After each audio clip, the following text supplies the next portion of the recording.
2025 July 5 പുലർച്ചെ 4-ന് ഒരു മഹാദുരന്തം സംഭവിക്കും. ഇതായിരുന്നു ജാപ്പനീസ് ബാബ വാൻഗയുടെ പ്രവചനം. മഹാനഗരങ്ങൾ കടലിൽ വീഴുമെന്ന റിയോ തൽസുഗിയുടെ പ്രവചനത്തിൽ ഞെട്ടിയിരിക്കുകയാണ് ജപ്പാനും ചൈനയും തായ്വാനും. വാൻഗയുടെ പ്രവചനത്തെക്കുറിച്ചുള്ള റിപ്പോർട്ടുകൾ വന്നതിനു പിന്നാലെ 500-ലധികം ചെറുചലനങ്ങൾ തെക്കുപടിഞ്ഞാറൻ ടൊകാര ദ്വീപിലുണ്ടായി. അതോടെ ജനങ്ങൾക്ക് ആശങ്ക വർദ്ധിച്ചു. ജൂലൈ 5-ന് ജപ്പാനിൽ വലിയൊരു പ്രകൃതി ദുരന്തം സംഭവിക്കുമെന്ന തൽസുഗിയുടെ പ്രവചനത്തിൽ ആളുകൾ ജപ്പാനിലേക്കുള്ള യാത്ര വരെ റദ്ദാക്കി. ഫ്യൂച്ചർ ഐ സോ എന്ന കൃതിയിലൂടെയാണ് റിയോ തൽസുഗി പ്രവചനങ്ങൾ നടത്തിയത്. ജപ്പാനും ഫിലിപ്പീൻസിനും ഇടയിൽ കടൽ തിളച്ചുമറിയും. ജൂലൈ 5-ന് പുലർച്ചെ 4:18 അത് സംഭവിക്കും.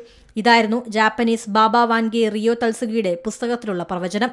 സമുദ്രത്തിനടിയിൽ ഭൗമാന്തർഭാഗത്തു നിന്നുള്ള ലാവ പുറത്തേക്ക് വരുന്നതിനെപ്പറ്റിയാണ് അവർ പറഞ്ഞതെന്നാണ് ചിലർ വ്യാഖ്യാനിക്കുന്നത്. വലിയ ഭൂകമ്പത്തിന്റെ സൂചനയാകാമെന്നും ചിലർ പറയുന്നു. കടൽ തിളച്ചുമറിയണമെങ്കിൽ അതൊരു വലിയ ഭൂകമ്പവും പിന്നീട് സുനാമിയുടെയും സൂചനയാണെന്നാണ് കരുതുന്നത്. കോവിഡ് വ്യാപനവും 2011-ലെ സുനാമിയുമൊക്കെ നേരത്തെ തൽസുഗി പ്രവചിച്ചതാണ്. തെക്കൻ ജപ്പാനിലെ ഒരു ദ്വീപ് സമൂഹത്തിൽ 470-ലധികം ഭൂകമ്പങ്ങൾ ഉണ്ടായതായി റിപ്പോർട്ടുണ്ട്. ഇതുകൂടി പുറത്തു വന്നതോടെ ജനങ്ങളുടെ ആശങ്ക ഇരട്ടിയായി. 1999-ൽ പ്രസിദ്ധീകരിച്ച ഫ്യൂച്ചർ ഐസോയുടെ കവർ പേജിൽ തന്നെ ഭൂകമ്പവും തുടർന്നുള്ള സുനാമിയും രേഖപ്പെടുത്തിയിരുന്നു. ഈ ദുരന്തത്തിൽ ഏകദേശം 16,000 പേരാണ് മരിച്ചത്.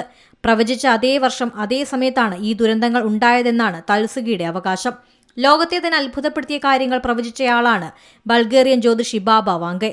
2ാം ലോകമഹായുദ്ധം, ചെർണോബിൽ ദുരന്തം തുടങ്ങിയവയെല്ലാം ബാബ വാൻഗെ പ്രവചിച്ചിരുന്നു. എല്ലാ വർഷ അവസാനവും പ്രവചനങ്ങളുമായി ബാബ വാൻഗെ എത്താറുണ്ട്. ഈ ബാബ വാൻഗെയുമായി താരതമ്യം ചെയ്യപ്പെടുന്ന വ്യക്തിയാണ് ജാപ്പനീസ് മാംഗ കലാകാരിയായ റിയോ തൽസുഗി. ഏറ്റവും പുതിയ വാർത്തകളും വിശേഷങ്ങളും വിരൽത്തുമ്പിലറിയാൻ സീ മലയാളം ന്യൂസ് എല്ലാ ഡിജിറ്റൽ പ്ലാറ്റ്ഫോമുകളിലും ലഭ്യം.